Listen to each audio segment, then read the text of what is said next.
Um dos filmes mais importantes da Netflix neste ano é um filme chamado Os Sete de Chicago. É um filme escrito e dirigido pelo Aaron Sorkin, que é um conhecido roteirista, ganhou o Oscar de melhor roteiro pela Rede Social, escreveu outros filmes como Steve Jobs, por exemplo, aquele bom, não aquele do Ashton Kutcher, né? Então ele está na sua segunda direção, é o segundo filme que ele dirige, e é uma aula de história que a gente tem aí, que é muito importante, principalmente agora, um pouquinho antes das eleições nos Estados Unidos. Então, se você quiser saber um pouco mais a respeito deste filme, da história dele, e também a nossa opinião sobre o filme, fique com a gente.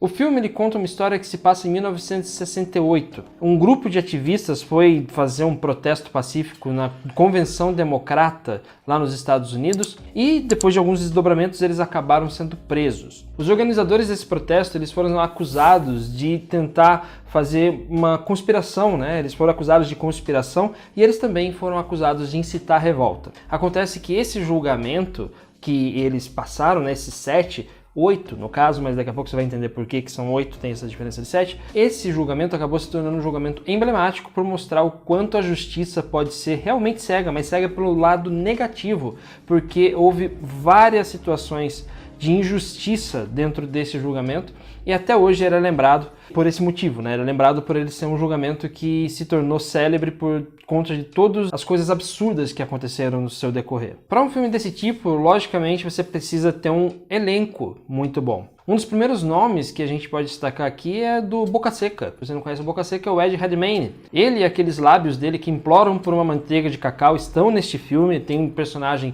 principal aqui, é um dos caras que foram presos e estão sendo levados ao julgamento, mas também tem outros nomes bem famosos, como Michael Keaton, por exemplo. Também tem o Seth Rogen, também tem o Joseph Gordon-Levitt, são atores bem conhecidos do público. E também, se você for um pouco mais velho, você deve conhecer o Frank Langella, que foi indicado ao Oscar lá nos anos 2000 pelo Frost Nixon, é um ator bem conhecido de rosto, assim, as pessoas conhecem bem o rosto dele. Aqui ele interpreta o juiz e tem um papel fundamental nas injustiças que acontecem dentro desse julgamento. Então, com um elenco bastante diverso, bem grande, a gente tem aqui um elenco coeso, que realmente consegue passar pra gente toda a verdade dessa história, tá bem ensaiado. São pessoas muito talentosas, né? Então, não há nenhum problema com o elenco, pelo contrário. E também é bom destacar, eu tinha deixado por último, né, o Sacha Baron Cohen, né, que é o conhecido Borat, também tá num raro papel dramático aqui. Ele já tinha feito, a gente já assistiu um outro filme, uma outra série, no caso dele de papel dramático, que é O Espião, que também é da Netflix. A gente fez uma crítica a respeito dessa série, você pode procurar aqui no nosso canal que você vai encontrar. Mas aqui ele tá num raro papel dramático como um dos caras que também foi preso, é um dos sete de Chicago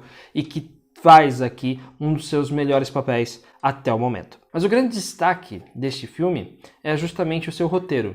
O Aaron Sorkin, como eu falei, ele é um roteirista muito conceituado lá nos Estados Unidos, mas ele também é um cara que é conhecido por despejar informações demais em poucos minutos.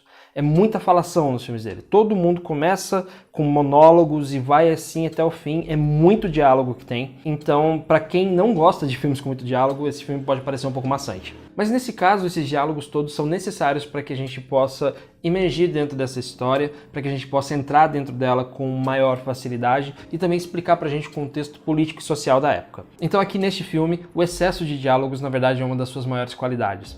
Porque é um drama, como eu falei, né? Não é um filme de super-herói, não é um filme de ação, não é um filme de comédia, então tem que ter bastante diálogo para explicar pra gente todo o contexto daquela época, 1968, a gente estava naquela época da Guerra do Vietnã, Lyndon Johnson estava mandando o dobro de americanos pra guerra, para combater o fantasma do comunismo, né? Aquele fantasma que até hoje ronda alguns lugares aí e não passa disso, é só um fantasma. Tem esse roteiro que é excelente, mas há um problema no filme que é a direção do Aaron Sorkin, apesar de ser classuda, aquela coisa bem típica para Oscar mesmo, né? Só que tem um problema de ritmo. Às vezes o filme parece que ele vai parando, né? Ele vai ficando cada vez mais preso em monólogos e tal. Não que seja ruim, como eu falei, o texto é bom, mas parece que dá essa canseira na gente. Assim, não tem agilidade na direção. Parece que a direção não...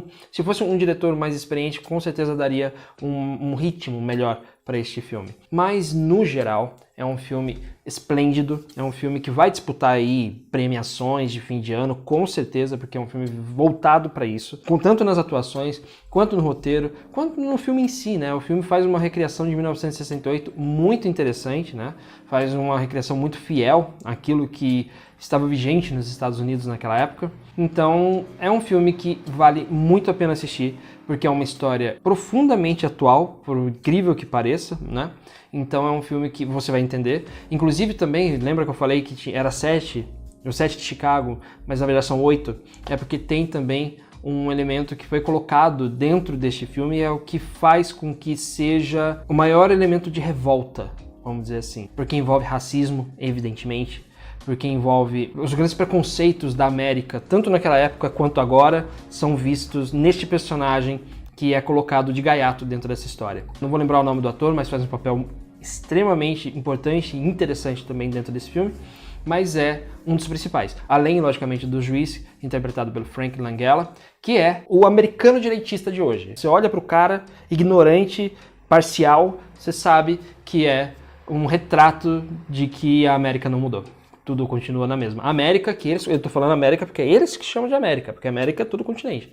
Mas é os norte-americanos. Os norte-americanos não mudaram muita coisa, mesmo passando tantos anos. Então, para encerrar, logicamente, a gente tem que dar uma nota para nós. 4 estrelas, é um filme que merece aí grande atenção de todo mundo que gosta de filmes que retratem histórias reais, que gostem de ver comediantes em papéis dramáticos, como é o caso do Sacha Baron Cohen, e também pessoas que gostam de filmes que são calcados na atuação e no roteiro, né? Que é um filme que tem muita falação, tem ótimos atores para poder passar esse texto pra gente, mas ele não ganha 5 estrelas porque ele tem esse probleminha de ritmo que poderia ter sido consertado se fosse um diretor com mais experiência. Apesar de ser o Aaron Sorkin, que é um cara de grande nome em Hollywood. Bom, por hoje é isso então. Obrigado a você que acompanhou este vídeo até aqui e a gente se vê no canal Cico Tom. Um abraço para você e até logo.